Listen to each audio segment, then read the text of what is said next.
I bought this trailer with this crane on it over 3 months ago. You guys remember I said we'd get over here and see if we could get it started, but we had such a rainy summer that every time I felt like I had some time I could do this, it was raining. Well, now it's stopped and I've got a day I need to be here anyways doing some other stuff, so we're going to take a little bit of time, see if we can get it running.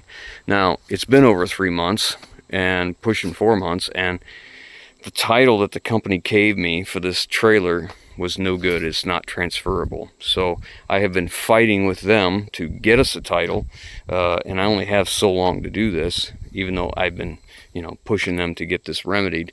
But I need to know what we're dealing with here and how far I want to push this. Anyways, this is just a 2-cylinder gas engine with a hydraulic pump. So we're going to see if we get that going. That'll be the first thing. I brought fluids and test light and tools. Once we get that going, we have to see if we can figure out the electronics, because this is a electric remote control unit, and the stabilizers cables are here and they are froze up, so that's not going to be much fun at all. But first things first, let's see if we can get the engine started. Well, there's the remote. I don't think that emergency stop's going to work. Pretty rough.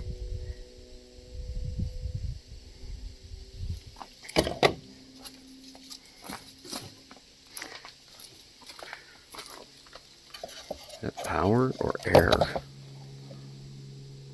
That looks like air. Is this air controlled? These feel like airlines. Yeah, that's not wire.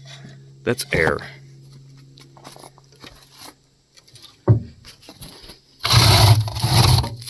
Well,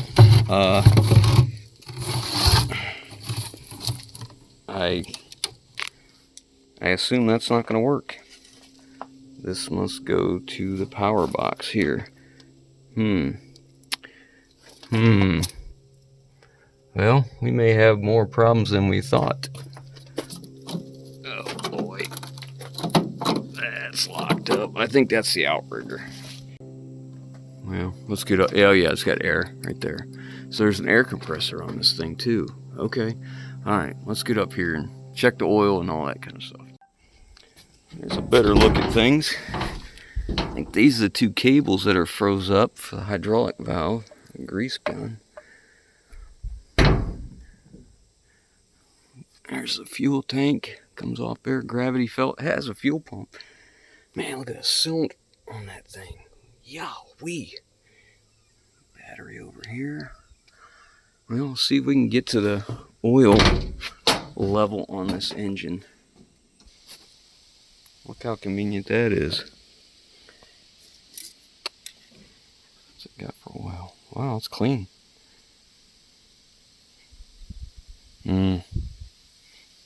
Smells like old gas.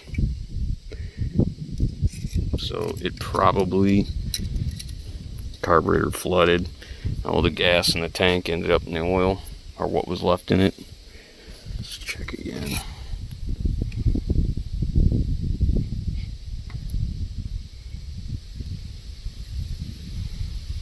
Still feels thick. Still got lubricant quality to it. Look at that, it's holding out. Okay, well, as far as that's concerned, to get it started, I guess we'll go with that. I can smell some gas, but obviously it's not terrible, and it's not horribly over full. All right, let's go ahead and get over here. Yeah, this isn't easy. Back and forth, back and forth.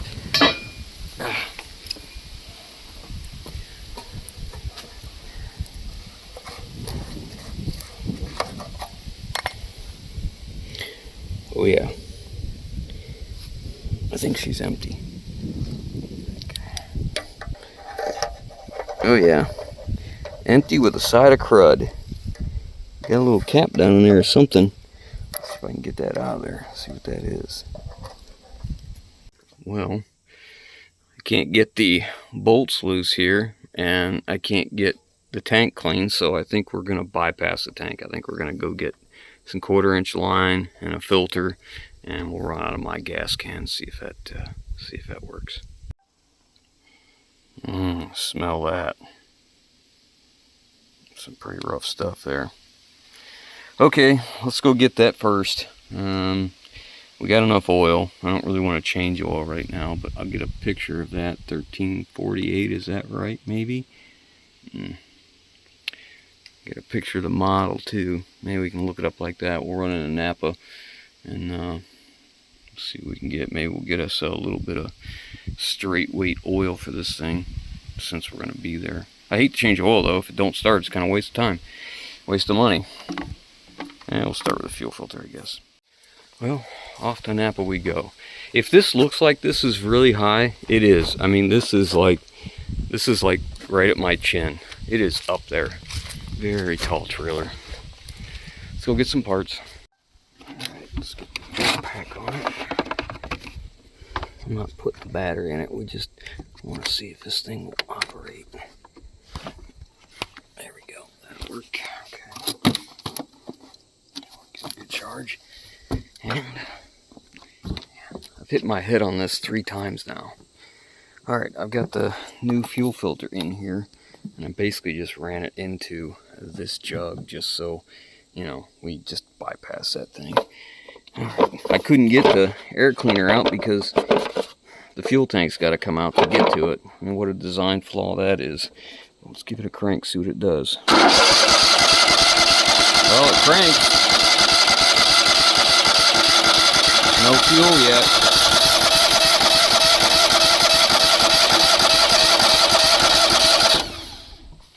No fuel. I wonder if the fuel pump's actually working. We're definitely in the fuel. I'm down there far enough.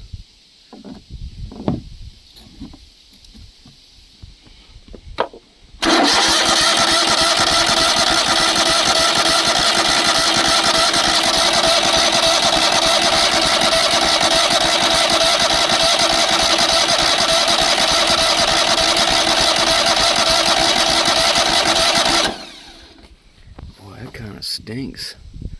No action from the fuel pump. Not good. I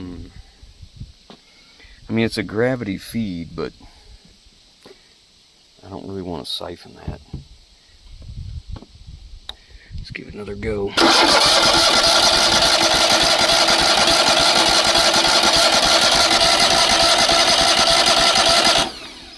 Well, that's unfortunate. Maybe if we give it a snort of the good stuff, it'd run enough to actually pump that thing. Let's give that a shot.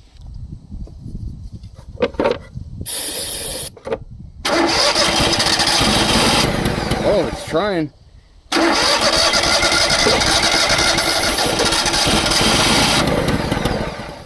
Come on.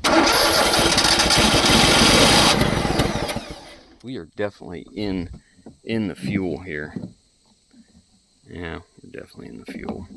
It just won't pick it up. I wonder, I'm going to see if I can get it to fill this line first. Maybe it's just not enough to suck it up that high and back down. Let's see if I can get that to work. Alright, I gave it a little suction here.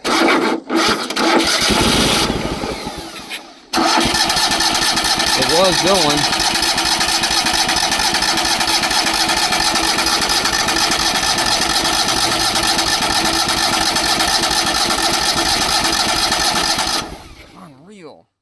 I got that air cleaner off now. You can see the choke is actually open in there. That's good, but it only runs off starting fluid still. Let's see if we got spark here.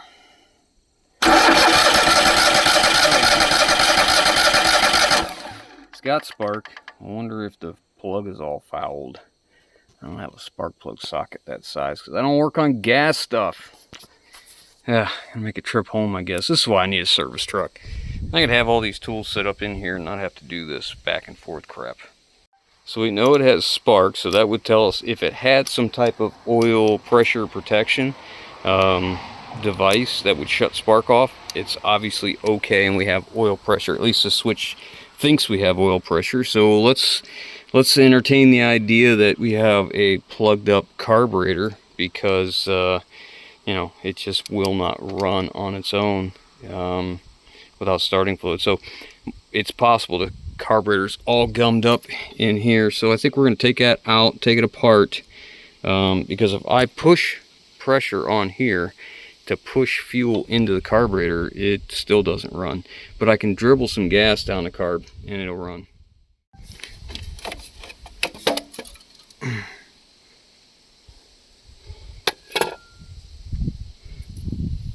It's the same as that other one. Man, look how rusty that is. Uh-oh. That is not looking good. Let's get a light down here.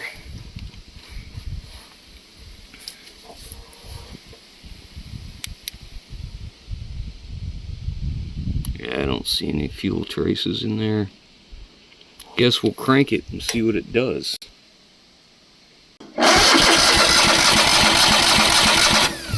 I don't see any fuel. Get a light on there.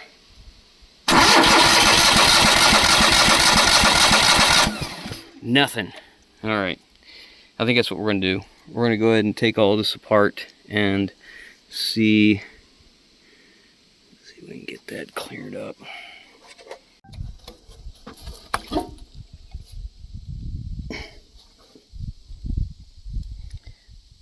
Okay, no gas getting through the fuel pump. Well, at a risk of doing a fire, we're going to crank it and see if I can get the fuel pump to pump anything.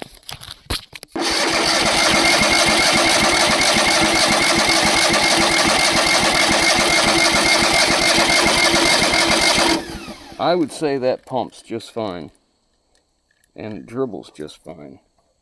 Let's make sure that wasn't the only problem. A plug line.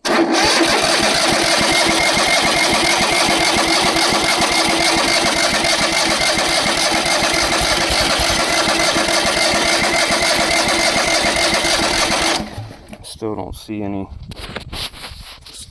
any fuel down in there as I crank. No fuel. Alright, so we still got to take this off. So we'll pull our fuel line out of here so it can't suck fuel anymore. It can't drain it out. And then take this loose. I hate the smell of gas, just like diesel fuel.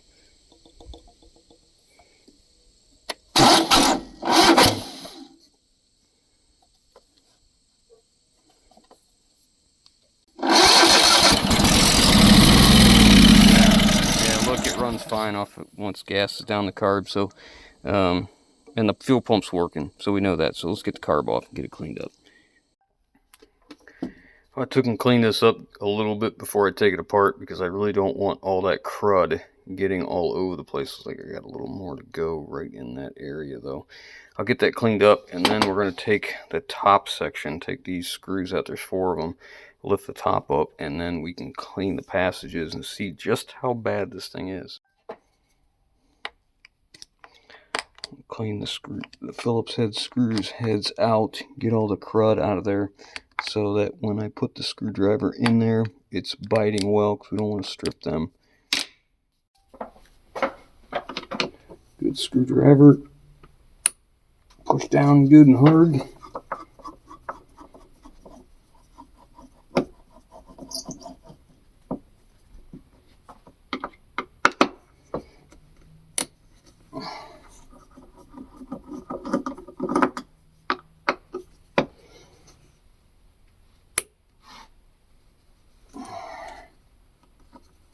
That's the one I was worried about.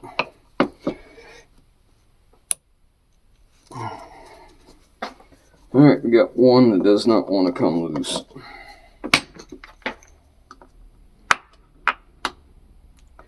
Make sure it's cleaned out good.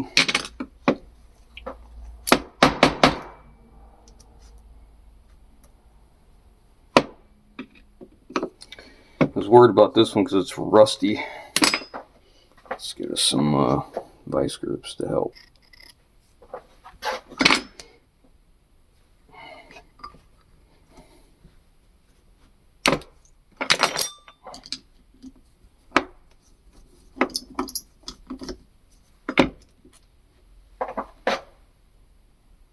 Pretty rusty. I think it's clean out of there. There's just nothing left. Somebody might have been in here before us, huh? Maybe.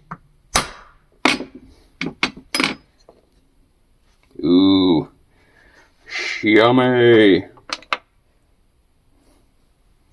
So, is the needle valve stuck? Can we see? Yeah, it's not moving. It's not moving at all. It's all gummed up.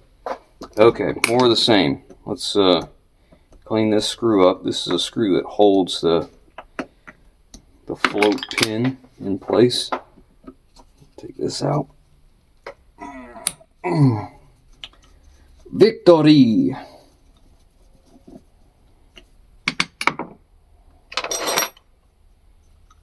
Man, look at that. The needle valve is stuck. Needle valve is hooked onto the float, so as the float goes down, it allows the needle valve to come down and fuel come in. As the fuel level comes up, it pushes on the float, closes the needle. And the needle valve is just, it's stuck.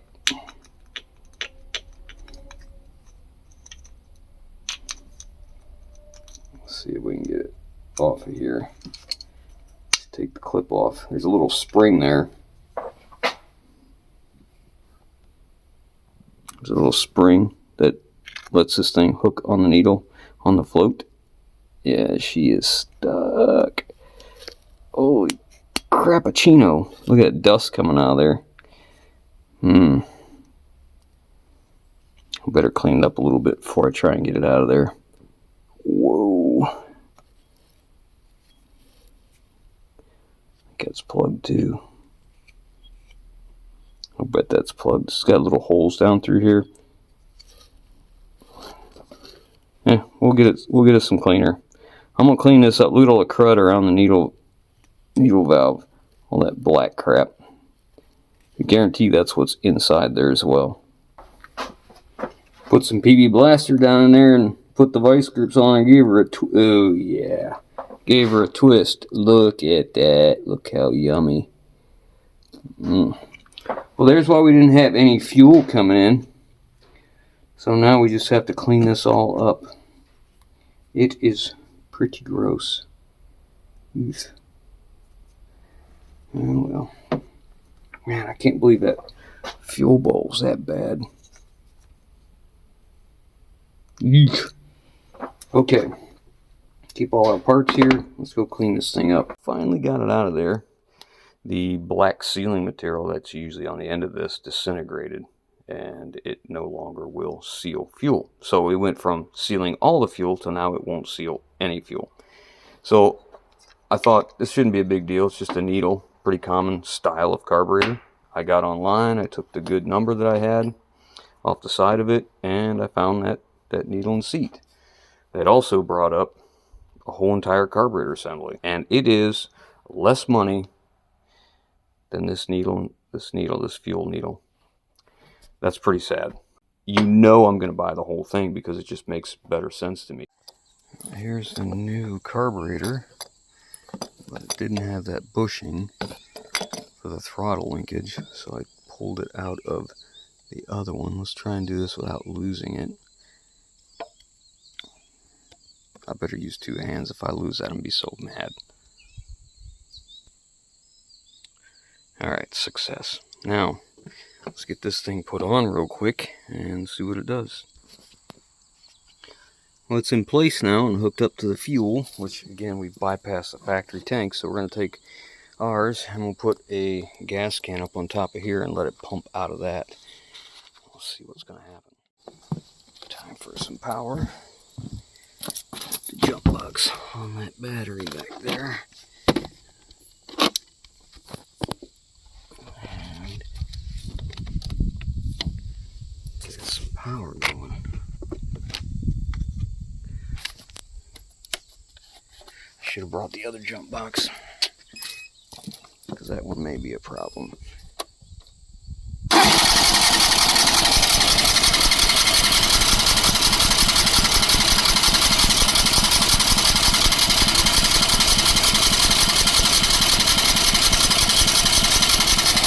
No gas yet. It'll take a minute to pump it up through here.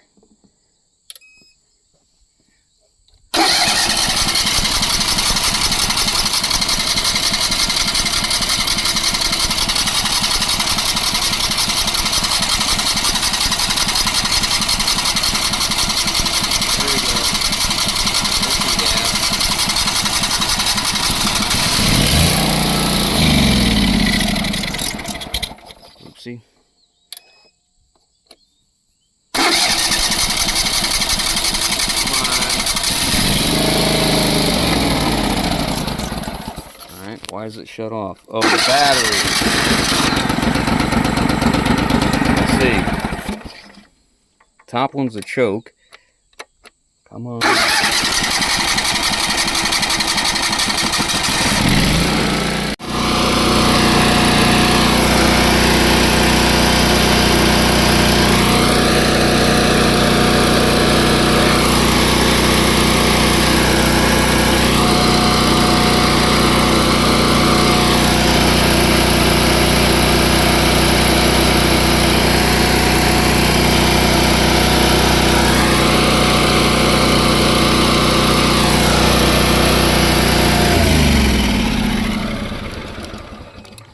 Well, couple things.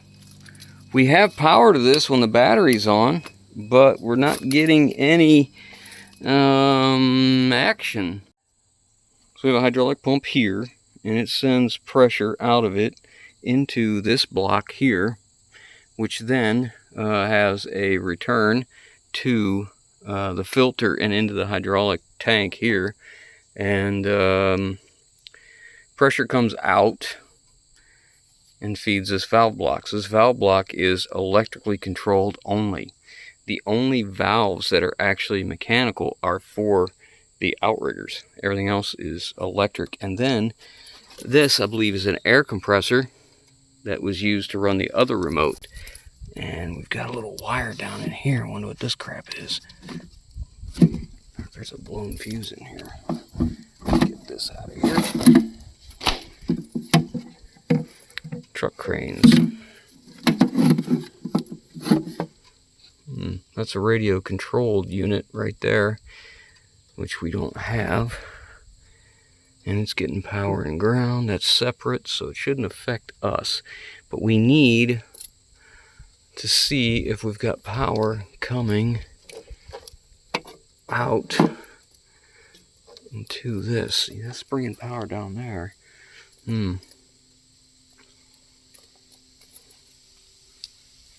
All of our harness here. Got to find out where all these go. One wire there. These two are put together, so this must be, looks like ground. So we're getting the ground off of here, which we obviously have a good ground because it cranks.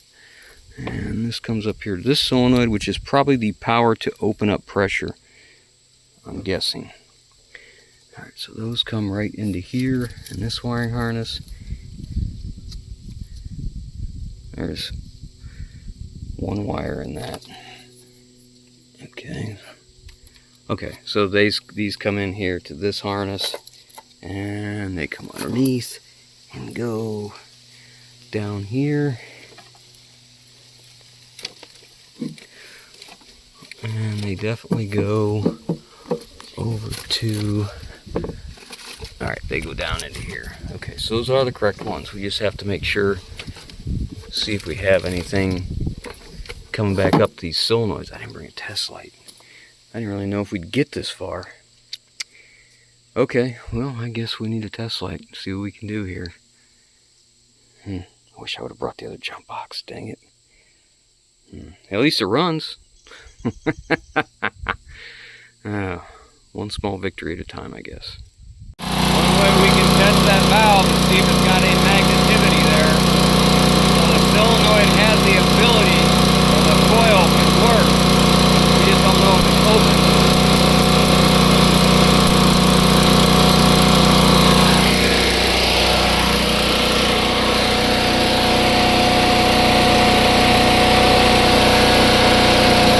No change. We got no change in the motor tone, so it tells us we have no hydraulic action.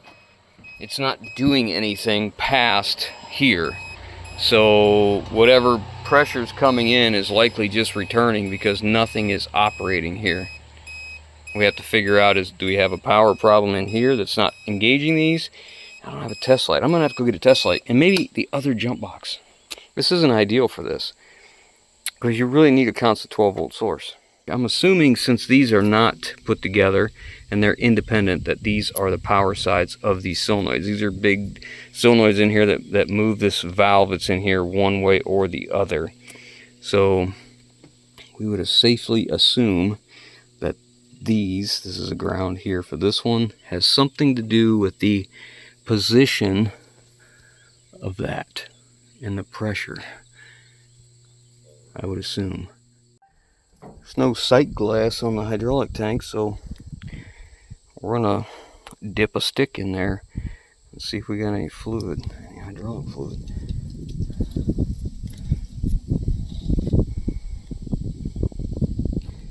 Well, I'd say we're about halfway. Let's see, where's the pickup at? It's at the bottom, so we have fluid. Figure it's more likely electrical problem. I still haven't got a test light, but I took the cover off of the electrical box, and the way it works is it's got power coming in from the battery, the circuit breaker.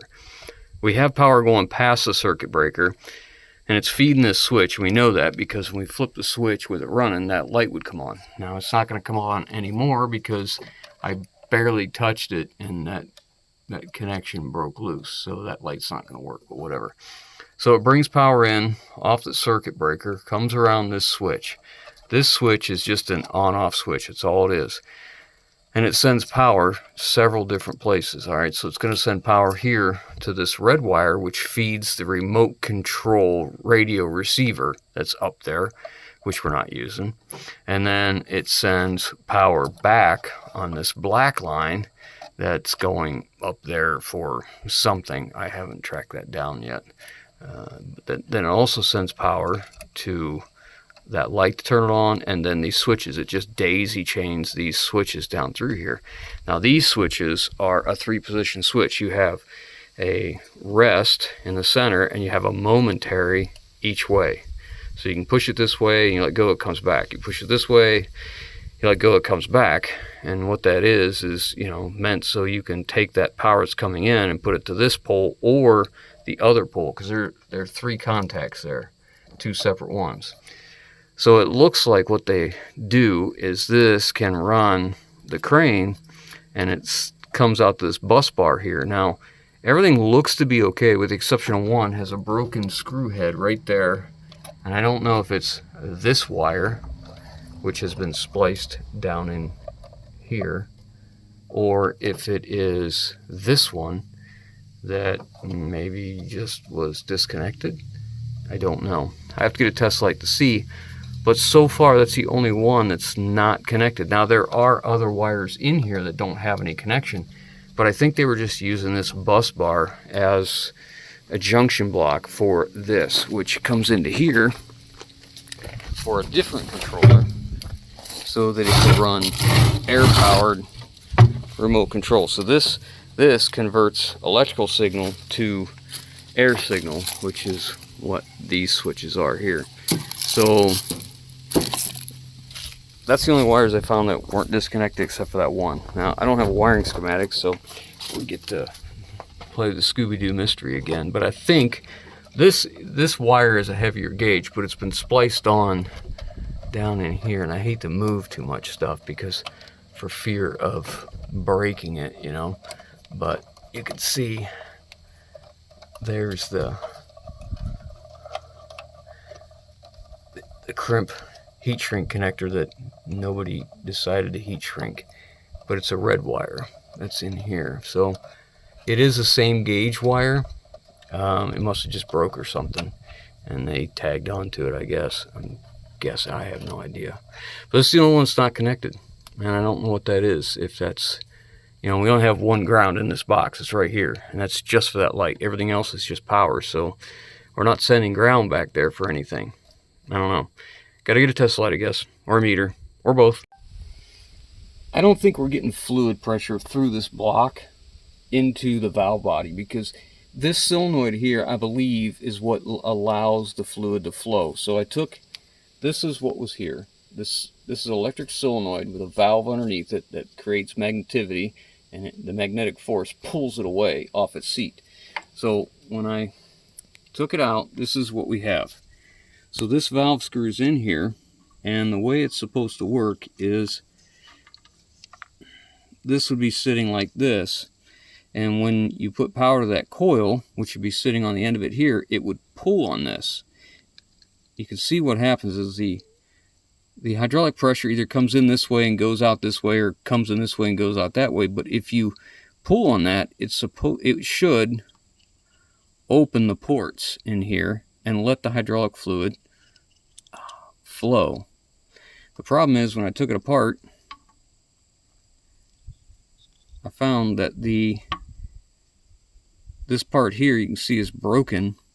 It's supposed to be held by a roll pin right there. So when you do that, it's supposed to pull it off its seat, but this part was moving, this part wasn't. So that may be part of our problem. We need a new valve. The solenoid seems to work okay. There's a little spring down in there. So that spring is what this spring on this end has to work against. You can see how this one's a little stiffer spring, meant to hold it that way. So when the coil is energized, it has to push against this spring to bring it off its seat. So it doesn't have a problem doing that. It pulls this part, but it didn't pull this. So I think that's at least part of our problem. So we gotta, and here's the little piston that it sits inside. So this goes in here like that, and then it would let it flow. You can see the seat that it's blocking off right here. So it should move from this point back to here and allow that hydraulic fluid to flow. At least that's the idea. That's what I think. So I got to find this valve. The problem is I don't know how to identify this hydraulic valve. I do know a guy who might be able to, though. And I just saw him today. I'll send him some pictures, see what he says, and go from there. Well, I was able to get the coil off of there, and talked to CE about this particular valve we're trying to locate, and he thinks he might be able to find something that would work. So we're going to head over there in the morning and see what he can find out. I went out this morning, and he had the correct one. He verified this is a normally closed power to open valve. And I learned a little bit. He says this is probably a pilot valve that when you energize this, it's like a relay. It uses a small amount of hydraulic fluid, not a large volume, to control a larger valve inside this block. And that's what lets the hydraulics flow into the valve bank here, valve block. So we're going to get this thing put on, and we're going to fix some wiring that was kind of boogered up here. We'll get rid of this stuff and do it a little better, and we'll give it a try. I posted the other day about getting these Milwaukee pack out set of tools, and I got to tell you, this has been fantastic. Everything's here. I know what's missing, and another feature that I didn't talk about that I didn't realize I would really like is when these are squared off, if you need to start something, it's so much easier. If it's right at that point where it's too loose for a ratchet, but it's too tight to, run the round part of the socket, this gives you a little bit more leverage to crank on it. I really like this set. I got that all in. I went to go test it, and I had no flow still. And I had my wife turn the mains the switch off, and I got flow.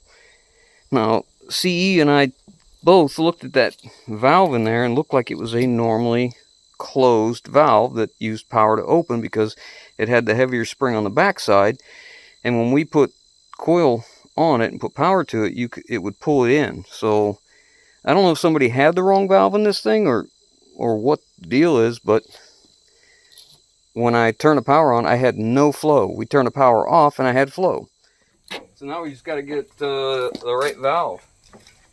I can't put the outriggers down because they're cable operated, and the cables are froze up, or the handles are, one or the other. So, you can see here, the cable is froze.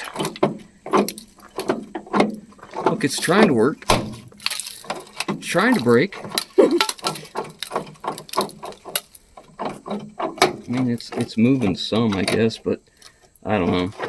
I could disconnect them, but I don't want to hit my truck here with one of them. So maybe I'll just disconnect the cable from the the thing. It's nice when you get something at a auction for a good price and it actually works with just a little bit of work. Like I got like 250 bucks in the carburetor, the valve, the filters, the lines, the fluids, all that crap that we've been messing with. So I don't think it's too bad of an investment. Well, he's going to try this out now and see how it operates.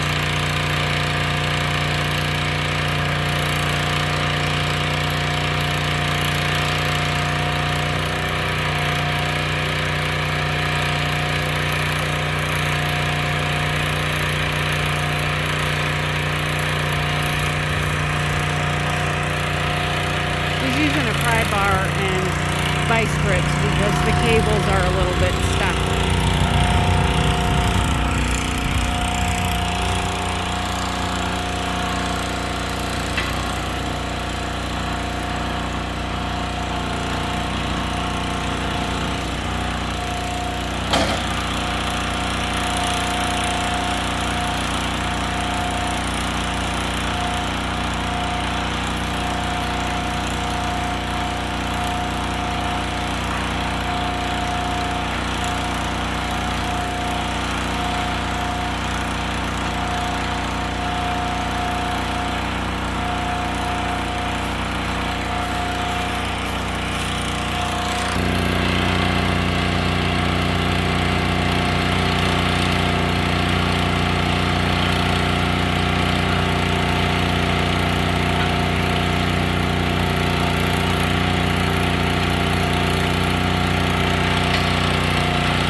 do you think, lady?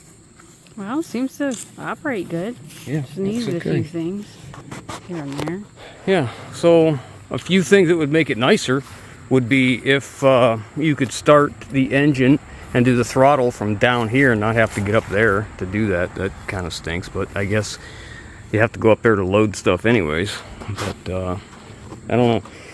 Another thing would be this originally had air powered remote, but that's the air compressor and it's been completely disabled and disconnected, and all that stuff is in here. And then it had a radio control, but we didn't get that. I don't think it works too bad for not being used since 2017, I thought is what they had told me, but I don't recall. This could be better. It'd be nicer if this was, these arms here went up farther and they had a ram up here that would control that. That'd be a little nicer instead of, El Manuel. Overall, not too bad. Cordless remote would be fantastic, so you could get out and see what you're doing. But all in all, man, I guess I was off on the math a little bit. All said and done, everything I bought for it to get it going was $350. So I don't think it's too bad considering it functions. I paid $2,850 or $2,580 for this. So add $350 to that, we're still under $3,000. I don't think that's too bad for a crane with this capacity. I didn't know if it was going to work or not. I figured maybe, but we may have to spend a bunch of money to make it happen, and we didn't, so life is good. I hope you guys all enjoyed resurrecting this old thing. I'm pretty pleased with it. How about you, lady? Yeah. Not too bad for the dough, huh? And the amount of time. I've got screwing around for like 2.5 days. A lot of that is because I'm trying to, be conscientious on cost of parts and whatever. But hope you guys enjoyed. Thanks for watching, and we'll catch y'all next one. Say bye, lady.